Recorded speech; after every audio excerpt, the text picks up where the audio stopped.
is just remember that they're not alone. And there is something that they can do, right? Because a lot of doctors will say, well, there's just nothing you can do. And that is such bullshit.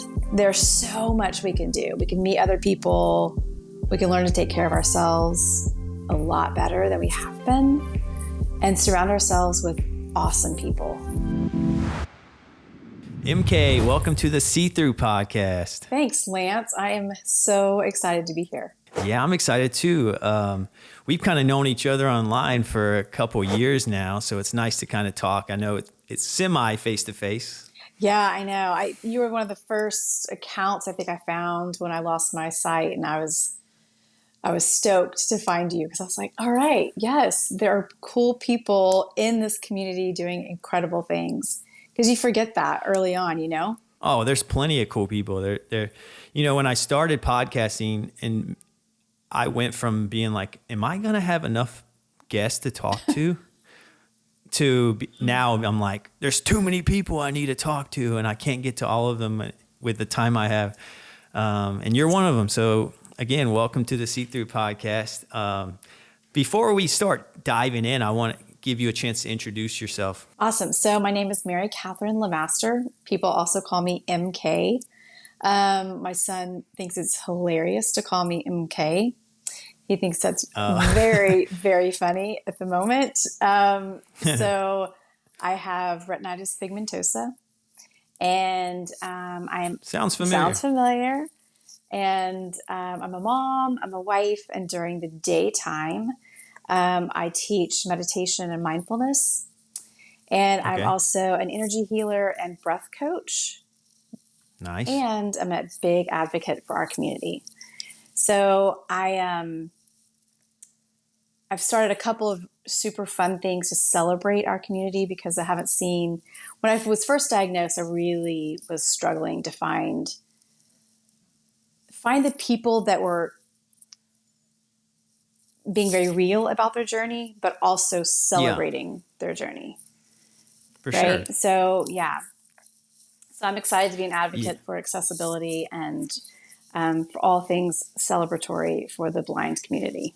Yeah, and you were talking like right when we first pressed record, you said I was one of the first people, during your sight loss, which I've only been doing this for about 3 years. So that means that you're pretty new. Your vision loss is pretty new. Can you tell us a little bit about that?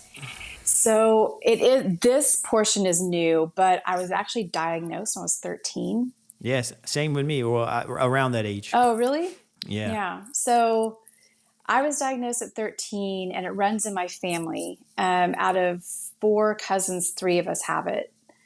I'm the lucky one to go first. I'm pretty far ahead of the game for the other cousins. And I've always had night blindness, severe night blindness. Yeah. But you just keep going, right? And so it didn't really change a lot of my life, or at least I didn't think it did, because that's what we do, is we just keep going. And I've never driven at night. I've always been able to drive during the day until 3 years ago. And I woke up and I had lost like over 75% of my peripheral vision. In one night? It was pretty drastic, yeah. Yeah. And overnight became a white cane user and had to but I gave my keys, put my keys down, I will say. Yeah. You had to hang up the keys. Yeah. Yeah. So you were diagnosed when you were 13, but your vision didn't really digress until, recently. So it definitely it's gotten worse over the years. It got pretty bad after I had my son, which is very common for women. Oh, really? It is. It's very common for women who have RP to lose a lot of sight. Usually we gain it back, but there's so much that happens in the body, especially breastfeeding. So I was able to breastfeed for a while, but then it got to the point where all of my nutrients was going to Hank, my son. Yeah. And so I had to make some pretty strong decisions there to stop breastfeeding and, take care of myself. And I was able to get my vision back. Wow. It took a while, but I definitely did. And then, it started to get a little bit worse a few years later. And then, but nothing like this big, giant chunk. I also have cataracts and glaucoma. Mm-hmm. So, and astigmatism. And so 3 years ago, I had bilateral cataract surgery. And I mean, I did not know how bad my cataracts had gotten. I had no idea until I went in for surgery and did the first eye. And that eye was taped shut. And the nurse was talking to me and she said, honey, do you need any water or tea or anything? And I opened my eye, my good eye, right? So I thought, Yeah. and it was like, We all have a good yeah, eye. it was like looking through a dirty fish tank. Like it was orange and it was kind of smeared. I had no idea how long my sight had been doing that because we just constantly are adapting. We're Yeah. constantly scanning, constantly adapting. And then I had both of them done. I actually had double. I had a secondary cataract that I had removed in the office, but that was really beneficial for me. That helped a lot. Yeah. It didn't do anything for RP, Yeah. but it definitely cleared my vision quite a bit. Yeah. I mean, in a sense, like it seems pretty common with RP to have cataracts. Like my mom just had both eyes done for her cataracts. A lot of my past guests with RP have had cataracts. Last time I went to see my retinal specialist, they said I have like the beginning stages of cataracts. So I'm like, awesome. Yeah, I know. But yeah, it seems to come with with the package, comes with the RP, deluxe package we get. And, but yeah, I like to figure out, I always like to start with people sharing kind of their vision loss story because, I always say this, and you do too, but blindness is such a spectrum that it's like, it's nice to know where people are on it. So the rest of the episode kind of, makes more sense to people listening. So yeah, it sounds like quite a journey, losing that portion of your vision overnight is kind of like, if I'm being honest, it's kind of like the fear I know. that most people with RP have. They're like, oh, I just hope it's slow and I don't want to lose it a lot at one time. And so you actually went through that. And it seems like that sparked your new kind of interest and commitment to kind of being involved into the blind and visually impaired world.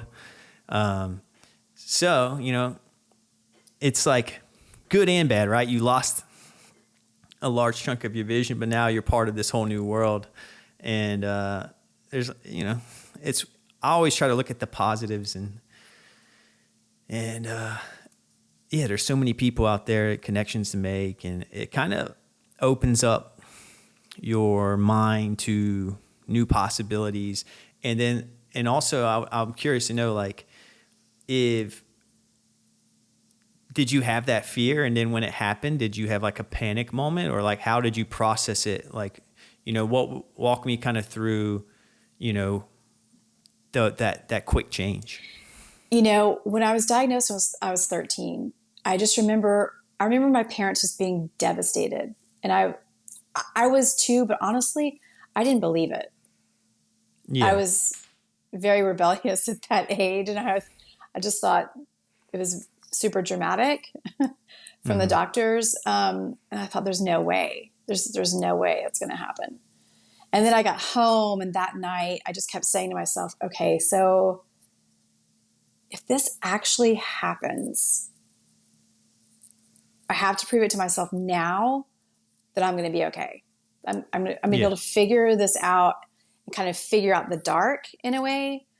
And so for the next 3 weeks, I would rearrange my bedroom furniture different every single night.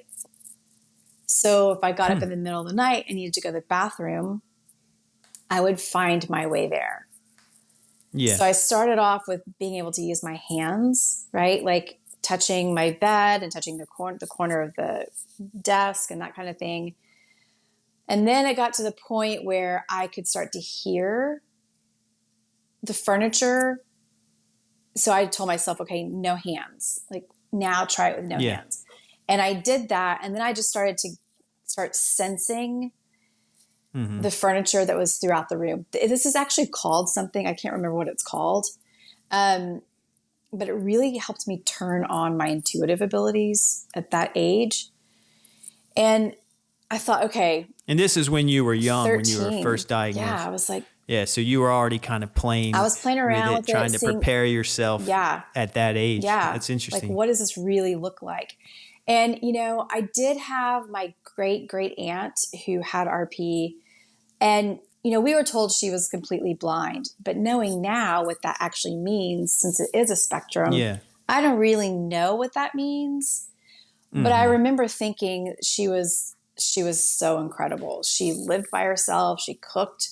She, was always immaculately dressed when she opened the door. She made these awesome cookies. So I didn't have this thought of this big doom. But on the other part of my life, I only had heard that people who are blind see absolutely nothing. Yeah, same. Right? So that was. It's like 99% of people. I feel like it. Like I'm starting to learn that if you're not part of the BVI community, that you pretty much think that blindness is nothing. Totally. And I mean, I did. And so when they told me I was legally blind, I was mad, but I had this huge relief of like, oh, well, I can do this. Like, I've been doing this. Yeah. I can figure this out. I was really, really sad about the car. I still am. But for the most part, kind of figuring out the lay of my house again and orienting myself with my room and my kitchen and all the elements that you need to figure out to be safe in your house. Once I started doing that, and then once I started using the cane, now I'm not afraid like I've been my whole life of this doomsday of this thing happening. Now I just realize, God, there's so much that we can still do. There's so much technology, and the community is freaking awesome. Yeah, it seems like that fear gets. It seems like if I had to give advice to someone, if someone's listening and they're new to their diagnosis, and I'm not legally blind, so it's like I can't say it. I'll be speaking out my ass if I did. But it sounds like from all the people I've talked to that you don't really get over that fear until you're there, and then once you're there, you kind of realize, oh, it's not as scary as I imagined it would be.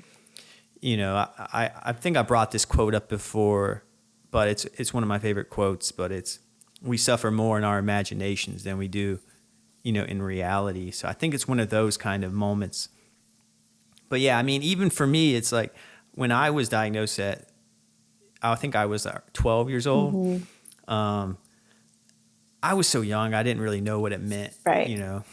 My mom's crying because my mom has RP. So she's like crying because she's like, oh, I passed it on to my son. But I'm like, I think I remember telling my dad, I'm like, I'll still see something, even back then. And, he thought that was humorous. And then from that moment on, it's no fault to my family, but it just wasn't brought up that much. Yeah. It was kind of like sweep it under the rug kind of thing. And then as I got into my older years and I got into my career, that's when I started to really kind of have those panic moments where I'm like, because, I'm a video editor. I still edit videos. And I'm like, how long am I going to be able to do this for? Am I going to lose my job, become destitute, and, or have to work a job that I'm not passionate about? Because I really do honestly like what I do, and I don't want to change my career. But, again, it's like I tried it right now. I'm focusing on like being present, Yeah. you know, trying to be present in the moment. But yeah, it seems like, you know, I guess just to finish that off, it's like if you're listening and you have a lot of fear, maybe take some comfort in knowing that most people who get to that point that you're fearing don't have that fear anymore, and they feel pretty decent about things.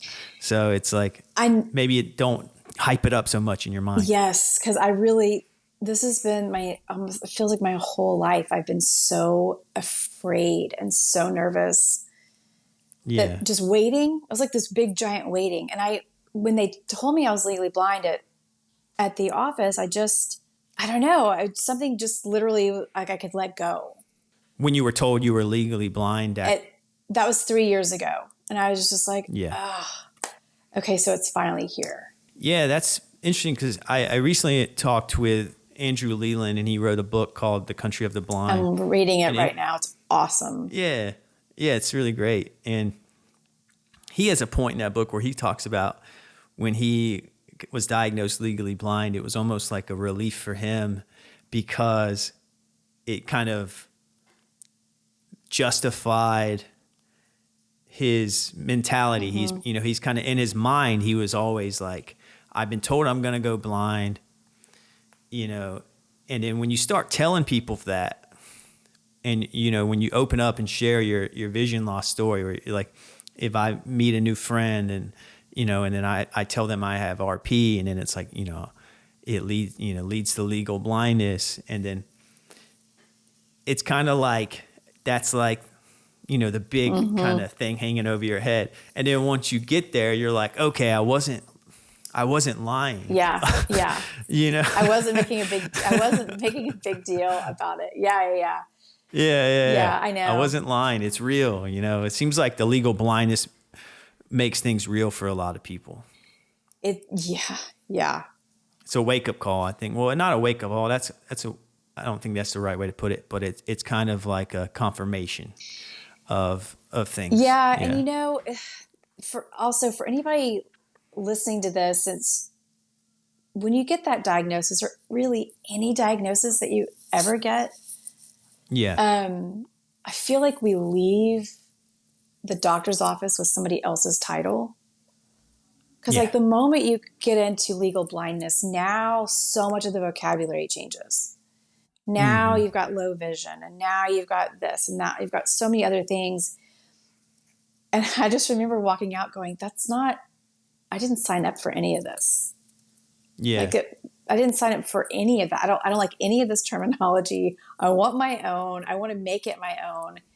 And because I immediately said to the doctor, I was like, while I was relieved, I was so upset at the same time. It's just like RP. Like we're always kind of in the middle of things, right? Like we're always straddling this little place. I guess that's the whole point, is to us to learn how to literally just be. Yeah. That's the hardest part, because you always want to plan ahead. People want to plan ahead in general. So then you still have normal life. Yeah. With or without vision loss that you want to plan ahead for. Yeah. And then you also have vision loss, which adds like a bunch of nuance to every little detail. And it just kind of can overwhelm you pretty easily once you start, letting the wheels turn in your mind. And, but yeah, I think the more, it's almost like exposure therapy is kind of how I describe it. It's like the more you're in it, the more free you feel from that fear. Before starting this podcast, the only person I knew with RP or legal blindness was my mom. And now I know hundreds of people, probably thousands of people, Yeah, it's just, you kind of have to be proactive. It's kind of that classic, I always feel like I'm preaching or telling people what to do. And I'm like, don't just sit there and let it happen. But there is some truth. There's a lot of truth to it, in a sense, like you got to be proactive. If that fear is maybe debilitating, or if that fear is overwhelming you, I think the worst thing you can do is to try to ignore it. I think you kind of got to put yourself out there and meet some people, start slow, but just kind of inch your way in, and eventually you won't feel so isolated and strange. But it's interesting what you said about having, like, you didn't like the language. Mm-mm. And you kind of wanted, like, I feel the same way where, like, I want to take like an individualistic approach to it. And I don't like being put in a box, where it's like, all right, you're now in this box. And I'm like, nope. Yeah. I don't accept that. And, it's like, I'm going to do things differently, but then at the same time, these words that used to describe things were invented for a reason, Totally. And then there's people who have different words. I always kind of get confused or kind of find humor in how many different words there are. Low vision, visually impaired, legally blind. Some people just use blind. Some people, it's just like, and I'm sure I'm missing a few words in there, but it's like everyone has their own words and what they feel comfortable describing themselves as. Totally, because when I first became legally blind, I thought, it took me so long to actually say that I'm blind because we still have that misconception that when you're blind, you see nothing. That's kind of like, that's the issue I have, I guess, with the language, yet it's needed. So you gotta have both and just not be married to either one, really. That's really a big part of it. And part of the reason that I post and do things on social media is because I'm constantly thinking about who's going to get diagnosed tomorrow, right? Like, I'm constantly that's really thinking that. My main focus with this podcast is the new people, because I feel like I said, if you're in it, you've already kind of got rid of that fear. Yeah. You're kind of already doing it. So the new people is who this podcast is for, the new people, And if you're there and you listen, obviously you can get a lot out of it as well, or at least I hope to think so. But this podcast is primarily for, the newly diagnosed people in my similar situation where they're not in the legally blind territory yet, but they know they're heading there. Yeah. Yeah. Because I always think about if I had gotten the diagnosis. So then they gave me this big giant ass folder. It was boring green with these in black letters with giant writing. It said low vision. And they like plopped it down on the desk. Like, here are your resources. Like, it's almost like getting a low grade. It's like low vision. It's like they stamped the F on your paper. And I looked at the woman. I was like, this is the kind of shit you're giving me? Like, you couldn't have found a better folder. It was like the delivery, the whole thing could have been stepped up. Just all the personality sucked out of it, and when you see that, you almost it makes your mind go to all sorts of places, because you're like, is this my new normal? Yes. Is this bland generic medical book? But it's so silly. It's like, I don't know. Yeah. That's why I think what you're doing with your content and what's neat about, the community on social media and, and online is that people are having fun with it, and they're making very creative,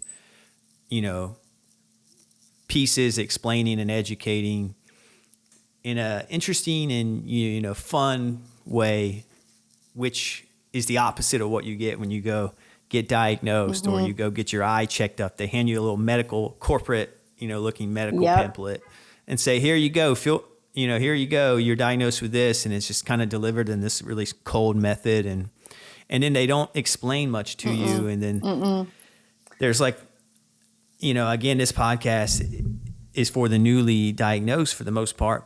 And the reason why I talk about, the mental health side of it so much, because it's like completely forgotten by the medical professionals. Yeah. So when you are diagnosed, here's your condition, here's your reality. All right, see you next year. And then there's like no like support in the sense like, hey, you're going to be okay. Here's a lot of support groups. You can get involved in this, learn more about this.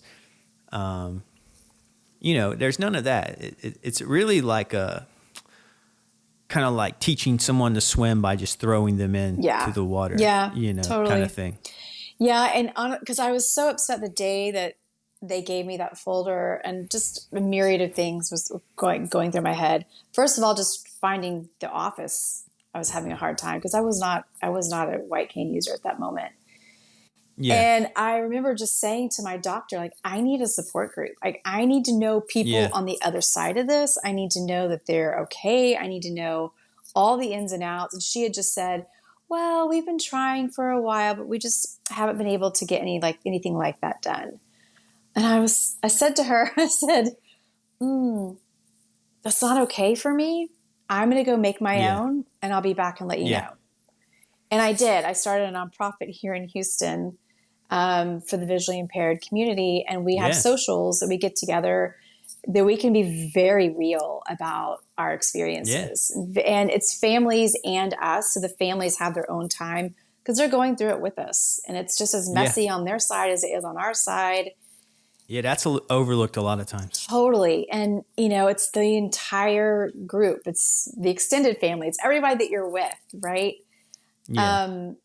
And then when I started using the cane, I kind of had the same feeling as once I got over the hump, learning how to use it. And then, I mean, you talk about a coming out party when you first use your cane. Mm-hmm. Wherever you go, then you get the hang of it, and then you have a little bit more confidence. It takes time. And then you start seeing other people online doing it because I just don't see a lot of people out in the community. But that's the reason why I keep doing it. And of course, I need it, but also I mean, even in New York City, it's a rare sight, right? to see someone with a cane. I see probably more than a normal person would see. Yeah. From like most of the United States, since there's like 8 million people in New York Yeah. City, I'm bound to see more, but it's still even rare here. Yeah, because for the longest time, then I realized, okay, so back to the layers. So legally blind, low vision, and then you've got the disability community, or then you're just now you're disabled, and that's a whole other conversation that you really forget about. Mm-hmm. But back to the canes. So when I first started just getting used to it, you have your own coming out party literally just when you leave the house, right? The first time you leave the house. And then your family members start to see you with it. And then your friends. So every time you see someone that you haven't seen in a while and you're with your cane, it's a brand new. It's like if you don't know your resilience prior to this, you will after. Oh, you will come to know that you are the strongest person that you've ever come in contact with. Because you just want to keep going. Like there are so many days I'm not leaving the house. I don't have it in me. Yeah. I got to take care of myself today. And I'm really good about that. Because there are so many times I want to leave. I want my independence. I want to be like, my independence is on the other side of the fear. So I just make myself get up and go, I got to the point where I was looking at my cane one day. I was like, oh my gosh. Okay. Well, I mean, if we're going to be hanging out all the time, it's a she, she's like part of me now. So I had to name her. I was like, I mean, I used to name my car and named lots of things. And so I named her. Her name is Sugar. And what was your car's name? my last one, I didn't have it because I didn't have it very long. That's a very sad story. the car what's the name of the car that you love Maggie. the most? Maggie. Yeah. And your cane's name is Sugar? Yeah, I have two. There's a white one, her name is Sugar, and then there's a yellow one, her name is Honey. Okay. You think Maggie would be friends with Honey and Totally. Sugar? Oh my God. We windows down, music so loud. Oh my God. Yeah. Yes. And when I named it, some of my friends were like, that's crazy. I go, yeah, but this is such a personal experience in my life. personal experiences, you have Yeah. names, right? Like it's a relationship. You're just having fun, Having fun. And so I Yeah. started the Name Your Cane Happy Hour. Yeah. And that has been awesome. It has been so fun to meet other white cane users from around the world, because we get together and we Yeah. talk about all of the things, all the ins and the outs, and about blind life, and then life before the cane, life after the cane. Yeah. Like, right, there's so many nuances that overlap. No matter where you are, we're all just kind of figuring this whole thing out together. Oh, yeah. And that's what makes it so important to kind of get out of that isolation. You know, like when you were diagnosed at 13, you probably didn't make an effort to kind of throw yourself into this world. And same with me. So, it's just like, you just got to put yourself out there and you'll get rewarded, and you meet people, and then you don't feel like, you don't feel so isolated anymore. You don't feel like, you're the only person on the earth going through it. Yeah, when I was diagnosed, my mom, it drove me crazy. But now as a mom, I get it. I mean, it drove me absolutely crazy, because she would tell people like all the time. Like if I went to go stay at a friend's house, she would ask me, well, did you tell them? I'm like, no. Yeah. Well, you're going to need help getting to the bathroom at night. I said, I can just tell them I need the light on in the bathroom, but I don't have to dive into all the layers, all the things. Yeah. But when I think I was 17 or 18, she sent me to the Foundation for Fighting Blindness. They had a program with the Lighthouse, and I think it was in Colorado. And it was a group of blind skiers, teenage Cool. blind skiers. And I went, and I still had so much vision. But there we were in the vests that have blind on them, Yeah. tandem, and going down the slopes, and people are looking at you, and I'm just thinking, oh my God, this is so. It was just so overwhelming. It's not. Yeah. Did you feel like an imposter? Totally. I felt like an imposter, and I just kept thinking, like, this is not where I need to be. This is the wrong place. This is embarrassing, all of the things. Yet now I am all over it. I'm signing up for anything that I can do. And I'm wearing a shirt that says blind. It's just the timing, right? Like we need to prepare. But also know that when the exact right time is going to happen, it's the exact right time. Yeah. And I can't say that enough. They just keep trusting that the exact right time is going to happen. To prepare, whatever that looks like for you, but just to know that it's going to be the exact right time. I promise. That's a big promise, but I do. It's a good promise. Yeah. And I'll hold you to Do it. Yeah. Going back to that imposter kind of thought. I recently did O&M training with the cane, and I got it through the Lighthouse in New York City. I think it's the Lighthouse Guild. And basically I had an instructor come to my apartment for a couple of sessions. And I got this grant because I'm not legally blind. They have a special grant that if you're not legally blind, you can win it. And it took me like a year, and then they finally called me one day. It was like, hey, you want to do this? And then I was like, do I want to? In my mind, I'm like, is this overkill? Because, I'm not legally blind yet. Like, maybe I should wait. But then I was like, it's free. So, sure. And plus, using the cane is something that I have been very focused on, because my mom doesn't use a cane. My mom's been legally blind for almost, 3 decades, and, still doesn't use a cane. And I always kind of, if my mom's listening, I love you, but I always kind of held that against her, to be honest with you. Yeah. Like I've always been like, why don't you, like we would be in the grocery store and she would bump into somebody and then for some reason she would go on this long rant like, oh, sorry, I have this eye condition called retina. And I'm like, no one wants to hear your long explanation. Just use a cane and that tells them for you. And it frustrates me because, I can get worked up when I think about it, but it's like, that's the beauty of the cane is it's like a megaphone. I mean, that's also the fear of the cane too, is it's also a megaphone. But anyways, back to my cane training, it's like, I remember going out in my neighborhood and I felt so vulnerable. I felt like all these eyes are on me.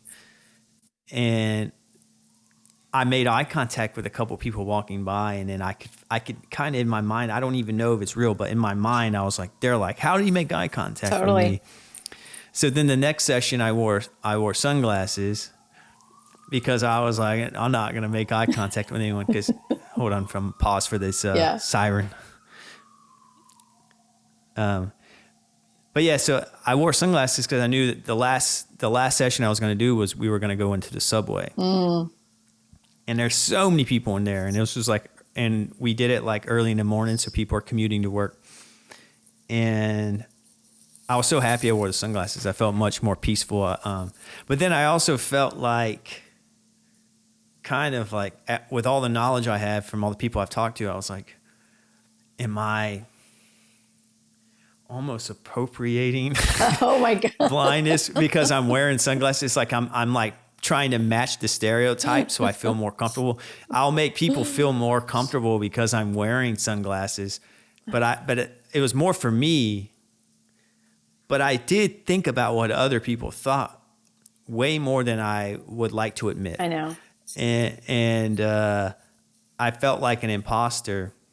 And that's something I feel a lot of times, like when people reach out to me, because, my podcast and my content, sometimes will reach new people.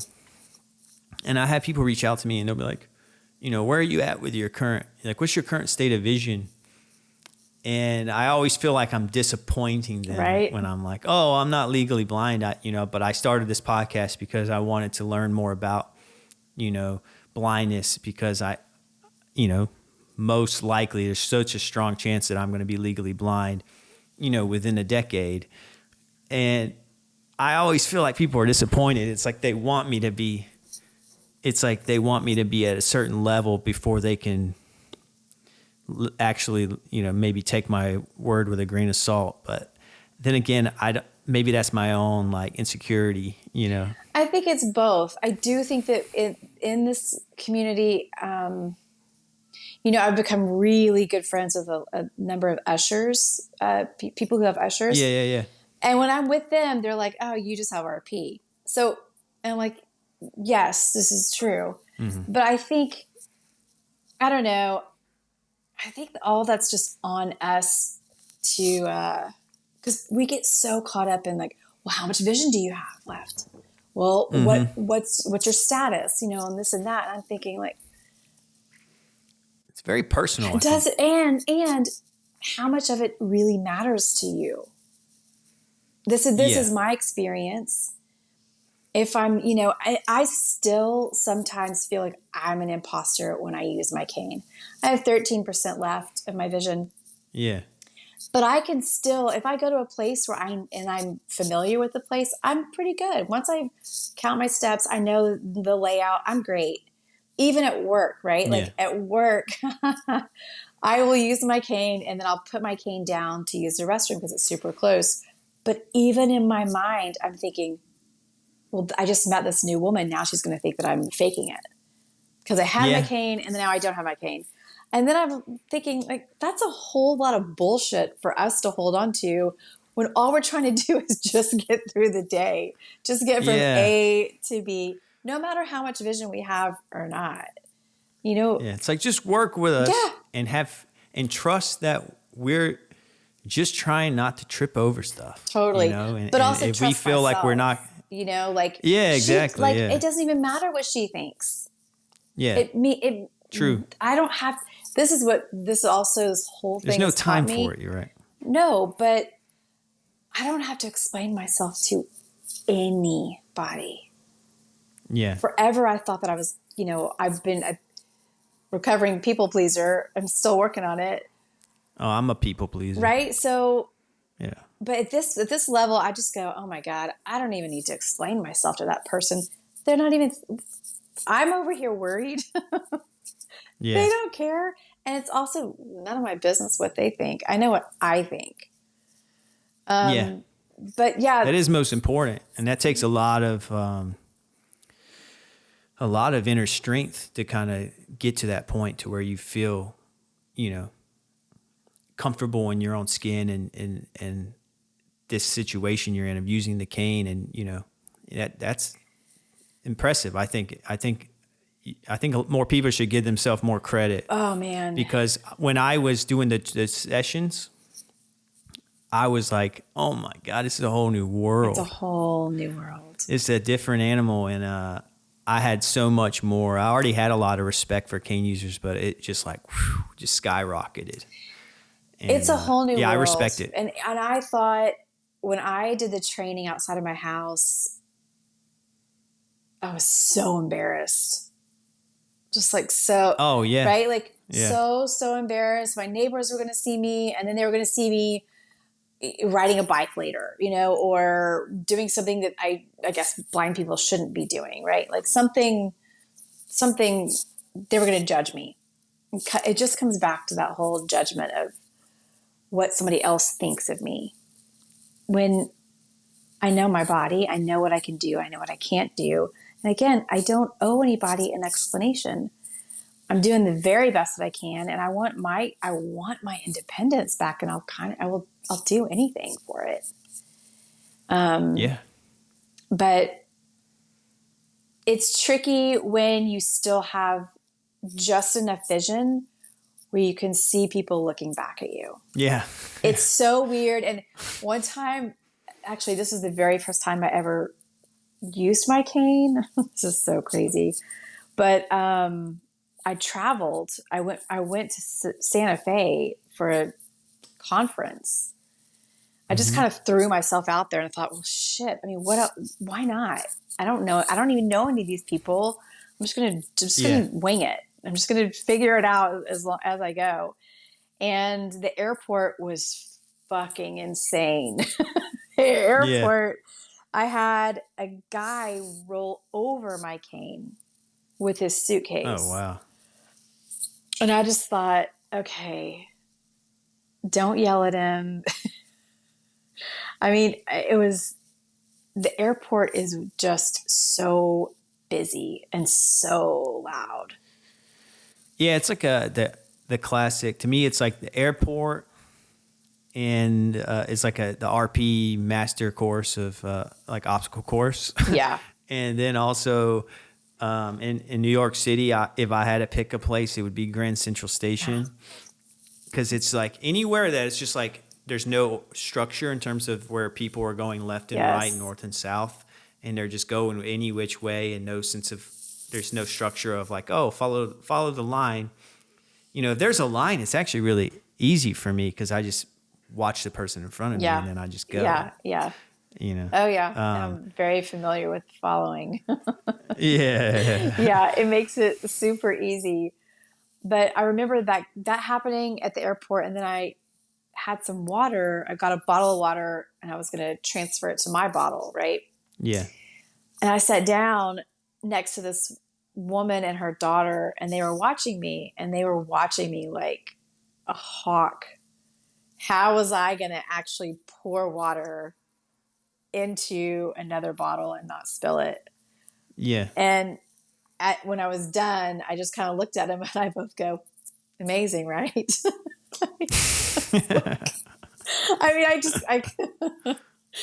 I mean, I couldn't help myself. And then I sat down and talked to them and told them a little bit about what I have, and, just the educational part, the blindness being a spectrum, and what I still see, and even though they might meet somebody else who has RP, might see something completely different. Yeah. And then I was walking in the little square in Santa Fe. And at that point, it was like day 3. And at that, I was tired of people looking at me. I was proud of myself that I had made it this far. I've been using it. I was really getting out Yeah. there, like day after day after day.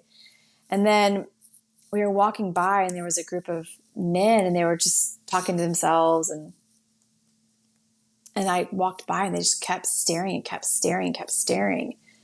I was so mad. And I walked by one of them and I looked at him and I winked. And I kept going and I could hear him. He was just like, oh my God, I swear to God, that blind woman just winked at me. I mean, is that possible? Like, could she see me? Do you think she could see that? I was like, so any chance I get to just kind of have fun have with a little fun, just a little bit. Yeah. Yeah. Yeah. I think I'm going to steal that from you. Yeah. Let's do it. Instead of like a flash mob, we all need to have one day where we just go out in the streets and just kind of wink at people. I think that's a fun way to kind of get more comfortable with that imposter feeling. Because that's one of the biggest things. It's like before I was fearful of vision loss. I still am, but not really at the same time. It's hard to describe. Mm-hmm. But that fear now has changed to more of my biggest issue right now with RP is feeling like an imposter because, I put myself out there pretty openly and publicly with this podcast. And then like I said, I always feel like I'm disappointing people when I'm not at a certain place in the vision. And then I feel like I have to present myself in a certain way. It's like I recently went and hung out with a group of guys. You're familiar. We've done this 2 years in a row. Yeah. And I have the best, vision out of everyone. And while I'm there, even with those guys who I'm very comfortable with and friends with, sometimes I find myself in my head being like, why am I here? Mm-hmm. Like, mm-hmm. I'm not like, and then I even like, and then I get in my head, I'm like, are they wondering, like, are they like in their minds, like judging me? Like, oh, Lance has so much vision. I can't even believe that he even talks about RP, but no one has ever said this to me, but it's like, it's always just like in my mind of what like could be said. I know. And I can't seem to shut that off. I wonder. So that's why I brought up Andrew Leland's thing about getting diagnosed and it feeling good. Like, oh, I can finally justify and feel confident in what I'm talking about. Yeah. Yeah. I could just finally breathe. Like I was like, okay, all right, we're finally here. Yeah. All right, let's figure it out, and let me see what this is, pun intended. Let me just figure out what this is really, what is here for me. Yeah. Right. But the imposter thing, I'm really curious if that ever fully goes away. I guess if you lose all of your vision, I don't know. I know that I think I heard Justin Bishop. Well, it'll be like, he talks about like once his went, it's like it's way easier there than it is where we are. I wonder if it's like, oh, you like someone who's totally blind, or like, oh, you still see lights and shadows. Yes, exactly. And it's like, I remember that. It must be nice. Yeah. Yep. I wonder like if it just never, if it just keeps going on to the next thing. And I always think it's got kind of a funny thought in my mind, but it's not funny, but it's, totally, blind people have beef with, legally blind people, or are they like, oh, I'm sure. I wonder if, I'm sure there's a few gatekeepers out there, I'm pretty sure, who are like, don't use that word. There are. And you know what? I went to a conference a month and a half ago here. It's just not helpful. No, it's not helpful. It's not at all. Yeah. And I'd never heard this term before. And I heard Leland say it on your podcast. Because at the conference, there were a lot. There were over 2,000 blind people, and the majority of them, I think, really were very close to being completely blind, if not all the way. And I'd Yeah. never heard the term vanilla blind. Yeah, he introduced me to that. That was the first time I had heard of that. I had heard that at that conference because someone had said it to me about somebody else. And I thought, I'm sure you're saying that about me. And that's okay. It's Yeah. all, again, new terminology. But I just feel like we have so many layers of not enoughness. So I'm like, okay, how about we just let it all go? Yeah. And we can just make our way through the day. This is the last place I need to feel like I'm not enough. As I'm fighting to just gain independence and make it outside of my door and go to work and have an amazing life. Like, I'm fighting enough to do that. Then I don't have time to think about you're not blind enough or you're not this enough. You know what I'm saying? Yeah. Yeah, it's a difficult place to be in, and I remember I kind of pushed back a little bit to Andrew on that but it's like you want to be grounded in reality, right? In the sense like, you know, I still can see someone who has at the far end of the spectrum does not see. Mm-hmm. There is a distinction between the two. So that's being grounded. Yeah. But at the same time, it's like, again, to your point, you know, what good does it do if it's like we're on the same team? Mm-hmm. That's my point. And that's it. And it kind of makes you feel like, all right, well, I'm not welcome here either. Mm-hmm. Mm-hmm. You know, I already felt like I wasn't welcome. I don't feel like you're welcome in the sighted world, and then you don't feel like you're welcome in the blindness world. It's like, oh, I guess I'm just not welcome anywhere if there's always this kind of attitude of purity to it, you know, and how many layers of difficulty is your life, you know? Yeah. And again, there's truth in that. If you're grounded in reality, there is, like, if you have multiple disabilities, you know, that is more intricate than just one. Yes. Yes. But I don't typically like putting, you know, I don't particularly like attaching, you know, emphasis on race because I just think it steers the conversation away from the disability part, which I think everyone has, you know, the same goal in mind, you know. But that's just my, you know, that's my opinion. And I tend to think more of in the terms of like economic groups. Yeah. Versus ethnicities in terms of how much that impacts you. Because if you are someone who's financially well off, you are going to have more resources than someone who is in a low income community. Yep. And they have the same disability as you. They're not going to have the same, you know, resources as you. So there is an advantage. So again, you got to be grounded in reality. But you know, that's why. I get the vanilla blind thing. I get it. I guess it's a neat little inside joke, but I just I don't know. It caught me off guard. I'm not the biggest fan of it. It really caught me off guard, and I thought, I don't know. I think that we're all really are truly trying our best. Yeah, it's like we're trying to come together as one community, and to me, that's just making subgenres. Yeah, that's how it felt. That's really how it felt. You know, yeah. and it just seems counterproductive. You know, yeah. So moving on to a new topic. You know, I think we covered a lot so far. I kind of want to move into more specifics of what you do, because you are an accessibility and mindfulness consultant, and you kind of help businesses. You give them a checkbox, right? Yes. A little checklist of things. Yes. And are they accessible for, like, could a blind or visually impaired person navigate their website? You know, could they participate in posts that they do on social media posts and things like that? I wanted to bring up, you know, and I've always wanted to talk about this because it confuses me, and I do it. but there's alt text, Oh yeah. and then there's image descriptions.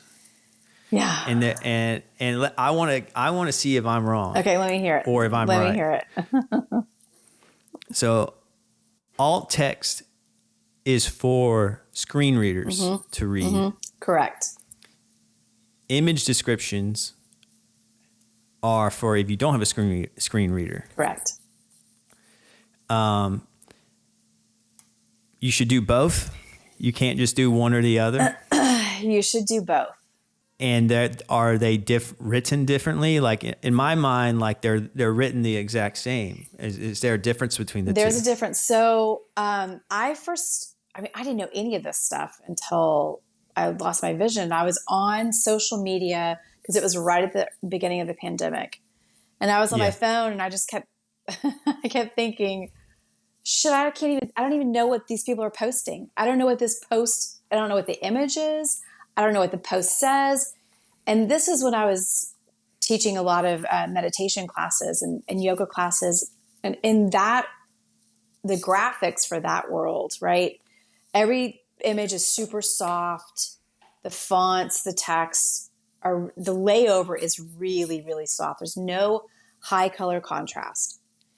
And I couldn't see a thing. I was constantly having to take a screenshot of the image and blow it up on my phone to see it.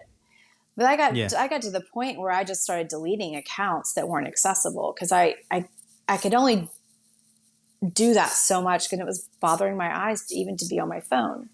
Yeah. So then I found, and I don't know whose page it was, but I started to notice that they were offering photo descriptions, image descriptions. Yeah. And then everything changed for me. Then I realized, oh my God, okay, I can see now. I know exactly what's happening in the photograph.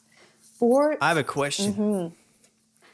Do you ever read the photo description, the image description, and then look at the image, and then it helps you kind of put the picture together? No, I usually will look at the image. If I can't tell what's going on, then I go to the image description. Oh, okay. So it's step 2 for you. Yep, it's step 2 for me. And that's not for everybody. A lot of people go straight to image descriptions if they have less vision. The image descriptions are usually longer than the alt text. It's a little bit more flowery. It's a little bit more descriptive, literally. Okay. And the alt text is... So image descriptions are longer, more detailed. Mm-hmm. Mm-hmm. Okay. Yeah, and then the alt text it's kind of bare bones, if you will, right? So like looking at this image of you, I would say for photo description, I would say, Lance is wearing glasses. He's got a short bob haircut, wearing a yellow t-shirt, and he's sitting in front of windows behind him or something like that. And then for alt text, I think I would just say, I might say the same thing, but leave out the windows. I might just say Lance is wearing glasses and a yellow t-shirt. The thing with alt text is it was primarily used for, a lot of graphic designers use it for SEO, for search engine. Oh, yeah, to search engine optimization. Yes. So it can be used for both, but when they're using it for that, they use such little detail that the blind and visually impaired world even wants to know about. They want to know more. Yeah. Right? So there was a big disconnect there.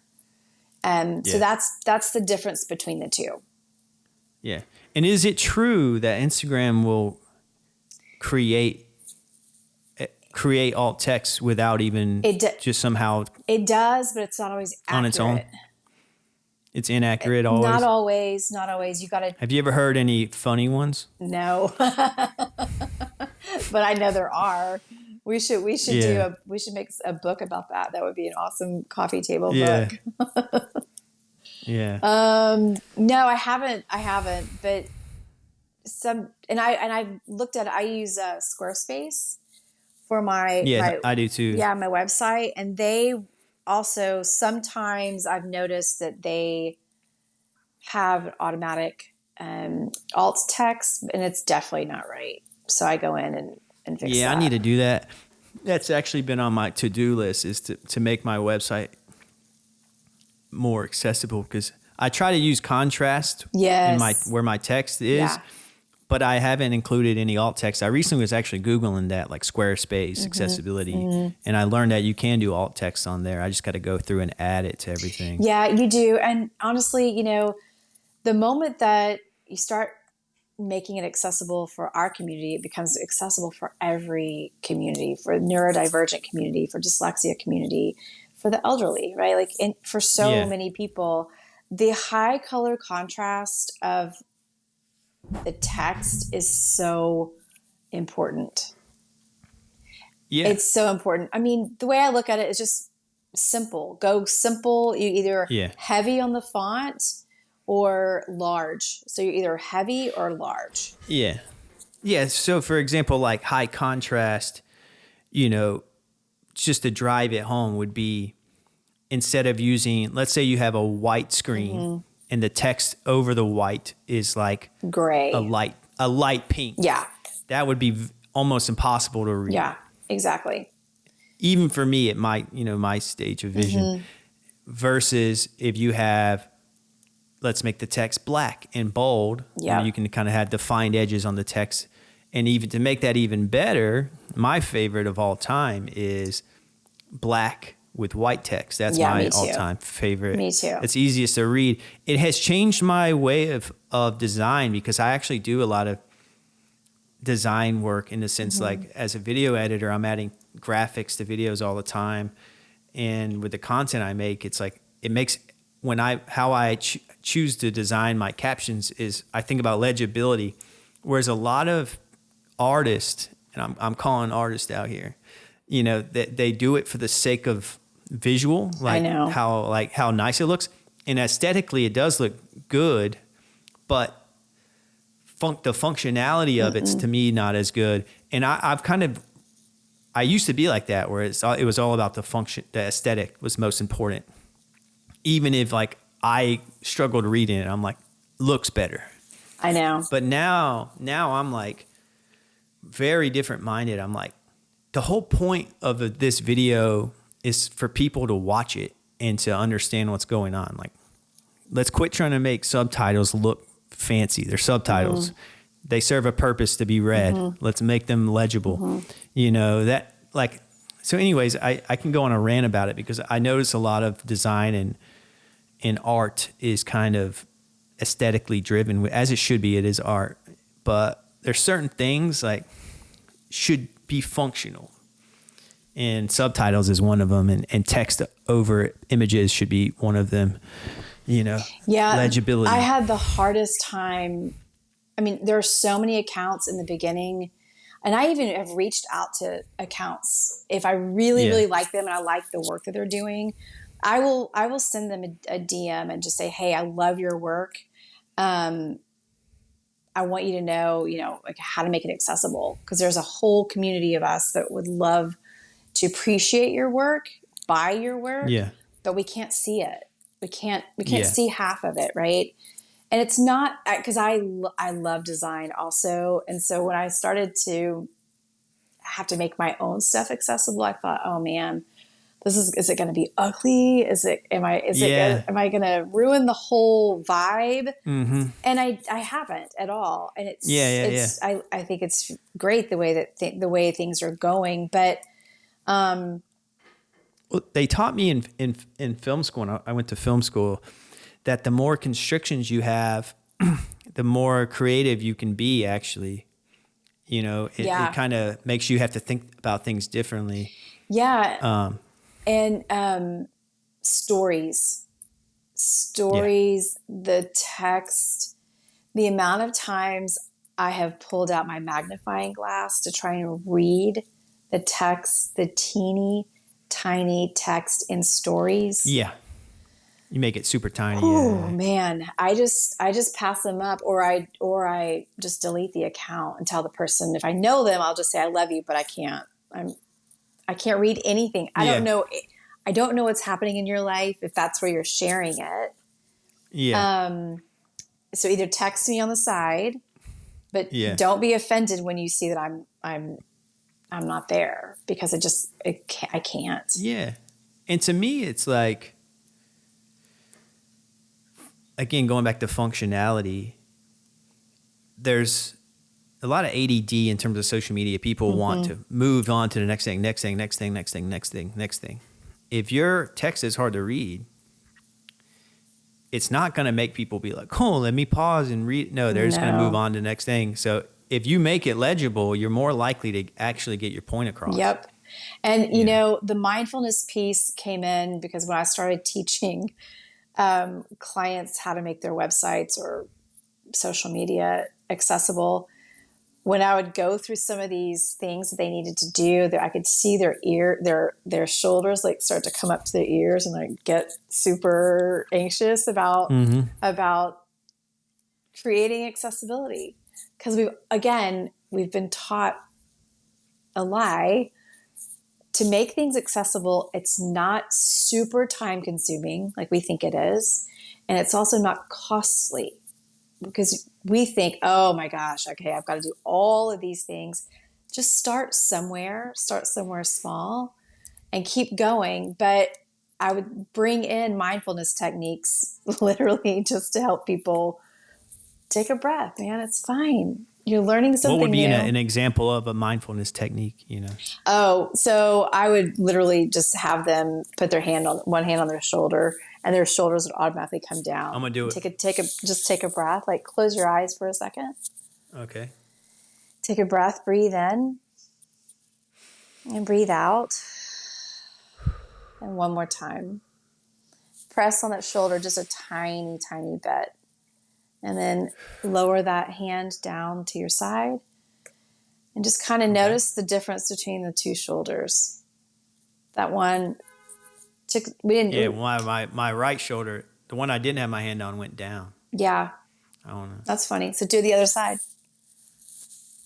Take it to the other side and just relax both shoulders and breathe in. And I was tense on that first one. I'm not going to. Yeah, that's all good. It's all good. Breathe out. Relax the muscles of your shoulders, down your back, all the way down your legs, down your feet. And open your eyes whenever you're ready. A nice pause is all that we always need. That's it.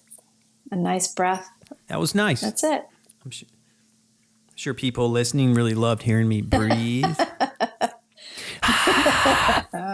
Well, maybe now I'm just antagonizing everyone. Maybe they needed it just a little bit. Wake them up. It's fine. It's fine. Yeah. But yeah, one, I appreciate, thanks for walking me through that. Like image descriptions to me, I do them, but I think it's safe to say that no one really likes typing them out. Oh, I hate it. It takes forever. And then I go, but I would want to know it. I need it. And it does. I'm not going to lie. That's absolutely, thank you for bringing it up, because it is. And I'm a perfectionist. So I'm like, I got to write this beautifully eloquent image description, because now the image description is not only is the piece of content that I'm sharing a reflection of me, but now the image description is a reflection of me because I'm typing. So I got to write it in a specific way. And then it stresses me out, and it adds like doubles the time of any post I do. Totally. And then, but I wanted to bring up, because it seems like, thinking about the future, it's like, it seems, I guarantee you in like 20 years, someone in our similar situation, they're going to learn about back in the day, people had to manually write their own image descriptions in their own alt text. I think because it seems like we're typing on a typewriter or something. It seems like so antiquated, and it's still totally worth doing, and I do it. I'm not saying you shouldn't do it because it's too much work. The work is worth it because people get to enjoy your content. But I'm talking about, it does feel old school, where it's like, let me type this out, it totally feels like that. And I have a theory that, like,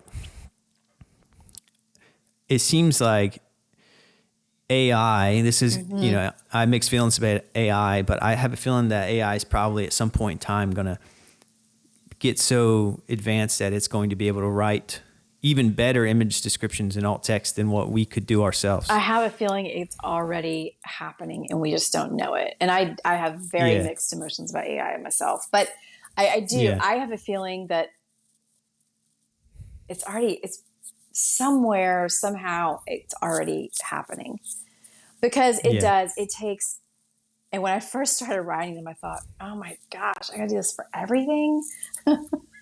But yeah, I do. I do it. Yeah. Once you get in a groove, it gets easier the more you do it. Yeah, and you also don't have to, it doesn't have to be every single detail. Like I look at Yeah. everything as a practice just because of my background. Yeah. Because we're going to mess up. It's not going to be great. And then you try it again and realize you're doing the best that you can. But give them some sort of description for what you're putting out there. Yeah. And I agree. And I also noticed that, with videos, you don't get the opportunity to do alt text. Right.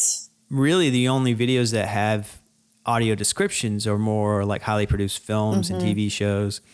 It's not really baked into content, even the content that's made with the, blind visually impaired community, it doesn't have audio descriptions because there's like a production involved with that. You got to record them or I guess you could use an AI voiceover, but then it's like you got to edit them and time them in between the pauses, man, so they're not talking over the audio and dialogue and all that.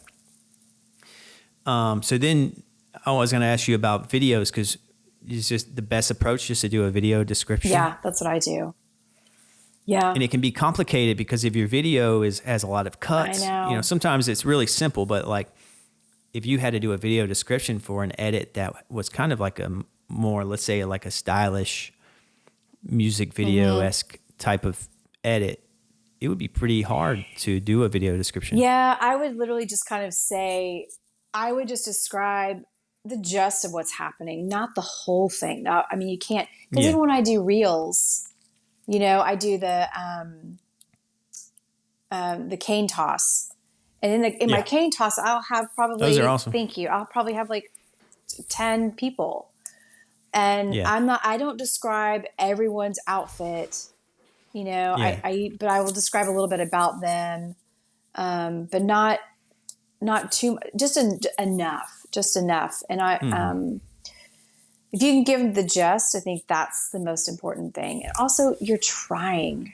Yeah. I think that's the absolute biggest thing is that you're trying. People appreciate the effort. Absolutely. Just anything. Yeah.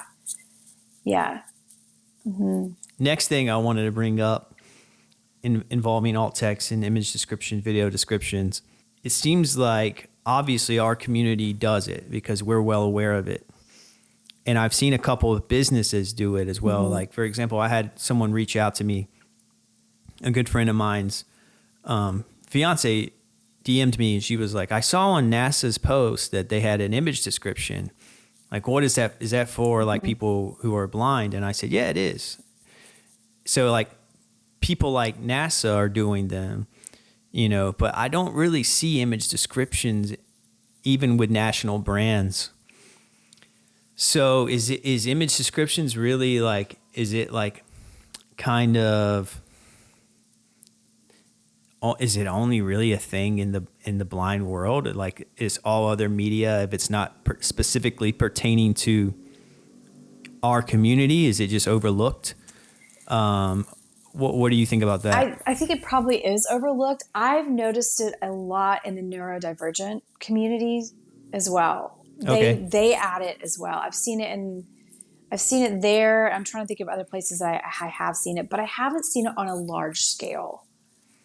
Right. Like I haven't seen larger corporations doing it. I haven't seen any of that. I haven't seen that upgrade for them. Hopefully it's coming. And I don't always use a screen reader. So I don't know about if they're doing it, the alt text maybe, but not the description. Yeah. because I do wonder if these bigger brands, if they're going back to that aesthetic kind of mindset, Yeah. if they're like, oh, this caption is perfect with these emojis, and if I add a picture description, that's going to mess up the aesthetic of Probably. even my description of the post. Maybe. The other thing I have seen people do is they will say image description in the comment. Yeah, I've seen that too. Do you appreciate that? Is that bad? Like, because in my mind, I'm like, I don't know if that makes it more difficult. Like, then you got to navigate to the comments. Yeah, but sometimes I think it's, or is that easy? I think, and I can't speak for every person, Yeah, right? yeah. Like that's the other thing. Like just because you're blind or just because you're deaf or whatever you're going through, you're not representing every single person. That was a big thing for me to also realize when I started talking about my story online, because people would say, well, that's not my experience, or that's not, like that's not how it happened for me. And then it would shut me up. And that's not the point. That's not the point at all. Knowing that we are not the one voice, but we are a voice in the big community. So we all need to be heard. Just that's super important. Would you say there's a preference between it in the post description or in the comments? I think if you can do it in the post, I think it's great. And if you need to add it to the comment, it's fine. But the post is the best. See, I'm learning here because I see there's all these mixed approaches, different approaches, and I've always been like, I wonder what is the preferred, method. Yeah, because in the post, since you're already there, you can just easily read it. But the comments, it's not too far down. It's better than nothing. It's better than nothing. It's so much better. Yeah, there's just so much out there that it's gotten a lot better, but I also think it's because I follow so many BBI. Yeah, that's the thing. I'm like, oh man, everything's accessible. And then I look at other things, or other people's pages. I go, oh shit, no, I know it's not. Yeah, I think these businesses, these bigger brands, these bigger influencers, anyone with a large audience, I think they're missing out, on a huge audience that they could tap into and get a lot of support. Because I bet you, since not many people are doing it, that if you're a big influencer and you start doing that, more visually impaired blind people would ride with you more. They'd be like, all right, this person's, writing descriptions for me. I appreciate that. I actually am going to support them. And they're going to support those people more than they're going to support the people who are not doing it. I have happily deleted many accounts that I don't want to follow because they've had options to learn and they won't take action. And that's fine, but I'm definitely not supporting them with my money. Yeah. But there are so many people that I want to support that are making their posts and their businesses accessible because they're trying. They want to be part of creating a different future, right? And I'm definitely behind that. No, for sure. I think whether it's making a website accessible, which is the law. Yes. It's got to be ADA compliant. Yeah, but even beyond ADA compliant, like I remember during the pandemic, ADA was making a big crackdown on a lot of websites, a lot of businesses, that I had clients that had reached out to me to kind of work on their websites.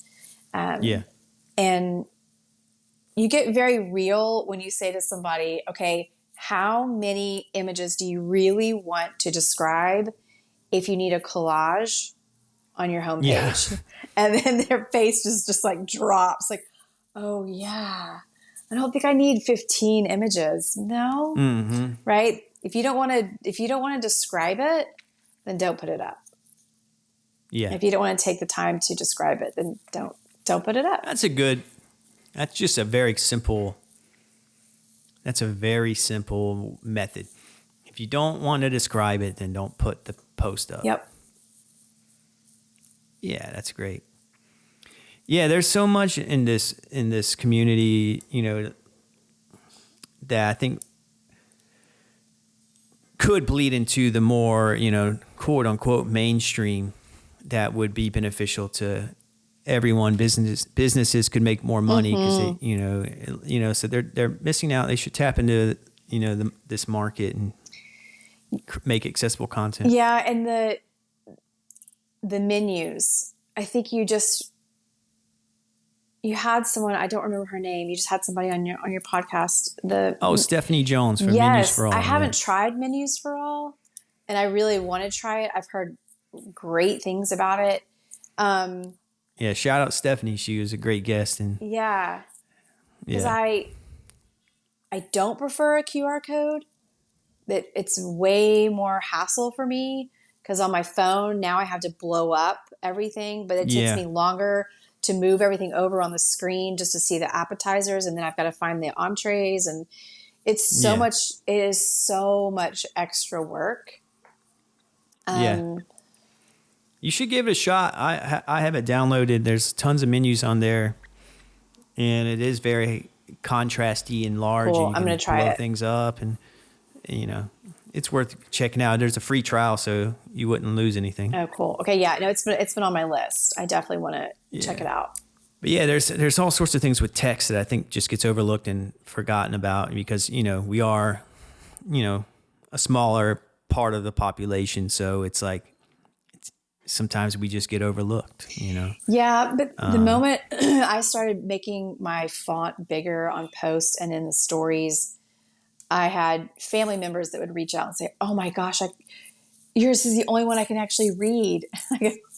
Yeah, right? Like, so let's all do it. And I have friends who reach out and say, "It's so nice to come across your stories because the text is just, it's so easy for my eyes." So this is for everybody, Yeah, it's for everybody. Yeah. I agree completely. And to wrap this episode up, I wanted to ask you about one thing. In your Instagram bio, it says rancher in the making. Yes. Because you're in Texas. So I want to put my last person I interviewed in Texas was, I put this hat on. So it's time. Who was the person from Texas?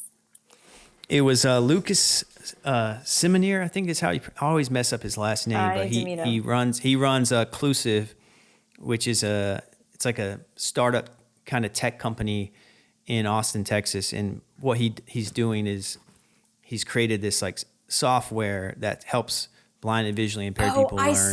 I watched it. Yes, yeah. He's cool. He's very cool. And he's doing great work. I love your hat. Way to I go. wanted it to bring the Texas out, Oh man, I can't leave. I can't do anything without hats anymore. The glare is just, it's so hardcore. So I even wear a hat at my desk and I'm inside because I'm like, it's the glare. Yeah. Where I wasn't a hat person for the longest time. Because again, it's all about the aesthetic. I know. That's a common theme. So now I'm like, hat. Without a hat, I feel like if I go outside without a hat, it's just I always regret it. Oh, it's bad. It's so bad.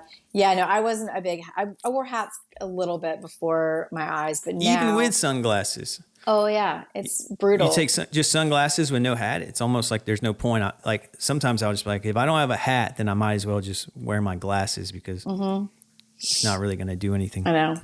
Yeah. So the rancher. So let's hear about it. Yeah. So my family runs a cattle ranch in South Texas. And so Nice. I go down as often as I can and I help work cattle and work on the land. That's awesome. It is. It's the way that, it's the only way that I can balance living in the city is getting out there and being in the trees as much as possible. Yeah, it's something, not to sound corny, but it's good for, the soul to get out of the city. I don't think people are meant to be in the city for too long. I always have to leave. My wife grew up in London and now she lives in New York City. So she's just like city. Mm-hmm. So it's like baked into her kind of existence. But for me, growing up in North Carolina, I'm like, get me out, get me out, Oh get me out. man. I need breaks, you know. I need trees as much as possible. I gotta get out. I start getting all antsy and twitchy. Yeah. 2.5 weeks is like my cutoff time. I have to go by then. Yeah. So 2.5 weeks. Yeah. See, I feel you on that. But yeah, that sounds so nice to get out there and work with animals and be outside. And that's kind of like, I'll just live through you with the thought of that, you I'll know. send you videos. It's a good time. I think that as life keeps moving on, the more and more we can start growing our own foods, right? Like in Yeah. learning how to really truly take care of ourselves, take care of our own Yeah. bodies, take care of our food, grow our own food in some capacity. And even, with less vision, um, I've had to kind of relearn how to work all that again and do things that Yeah. were easy for me and make it all work. But I wouldn't I wouldn't trade it for anything. It makes my whole life balance, makes my whole life make sense when I'm out there. Yeah. So that'd be another piece of advice. Get out in nature. Mm-hmm. Try to not care what other people think to help with the imposter syndrome. Totally. Write image descriptions, alt text. Get involved locally in your community so you don't feel so isolated. If you can't do it locally, at least do it on social media. It's one of the good things about social media. Yeah, we covered a lot of great topics here, I think. We really did. I think that someone that's new to this is going to hear one of those 5 things. It's going to make them, it's just remember that they're not alone. And Yeah, there is something that they can do, right? Because a for lot of sure. doctors will say, well, there's just nothing you can do. And that is such bullshit. There's Yeah. so much we can do. We can meet other people. We can learn to take care of ourselves a lot better than we have been and surround ourselves with awesome people. Yeah, and it sounds so simple. I know.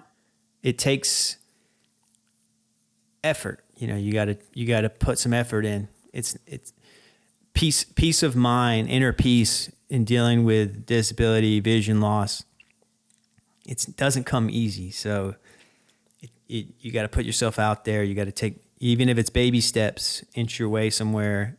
Maybe eventually you'll take bigger steps and it won't feel so scary. Yeah. But yeah, you got to put yourself out there. You got to start trying. You got to teach yourself. That's probably the best way I could put it. You got to teach yourself to feel comfortable. Yeah. And also remember that every single one of us on this side is rooting for you. Yeah, it's good to hear. It also sounds cheesy, but oh man, just knowing that I have other people that have been through this, that are going through this, that also have my back, that believe in me on the days that maybe I can't. That's really helpful.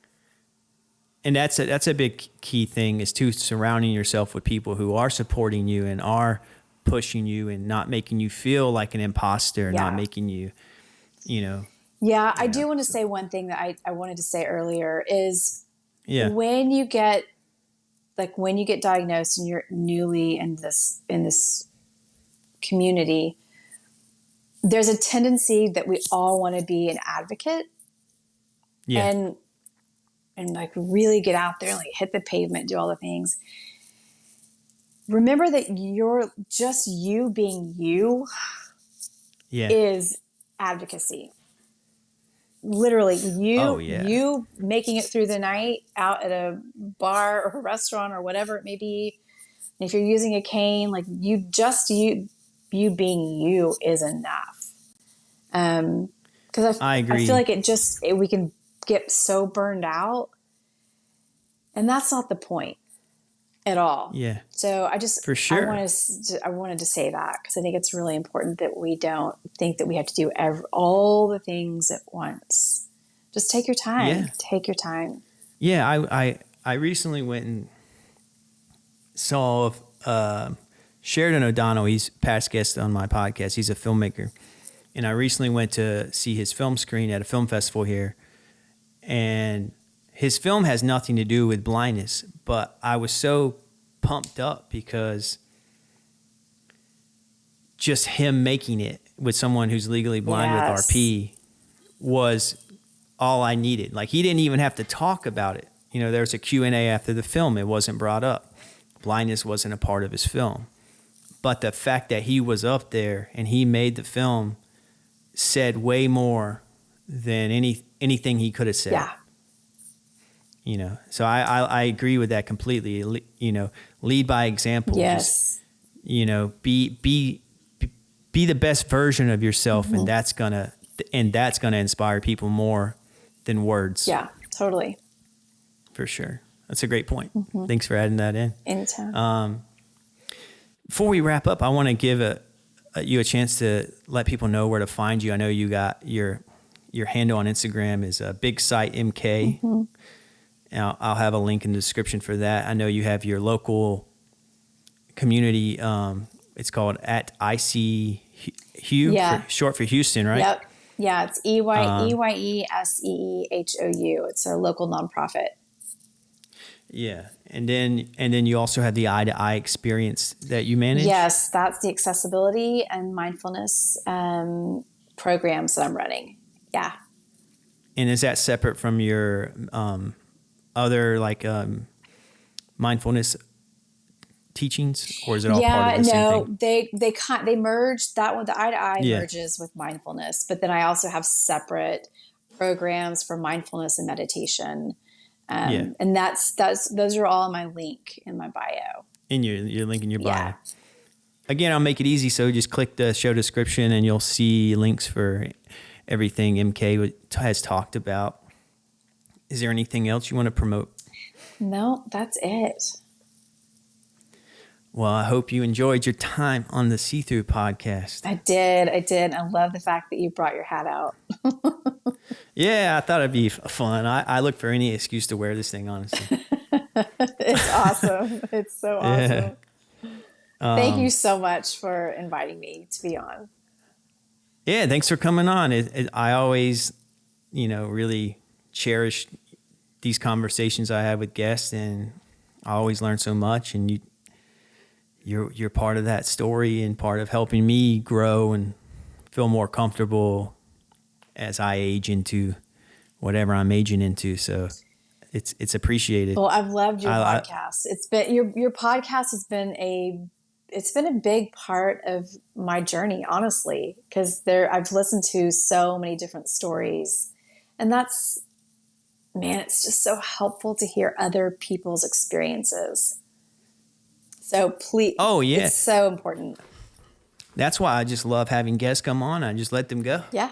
Because I'm like, talk, so much there when people just open up, So I like to provide a place where people can just talk, because I know a lot of people want to hear it.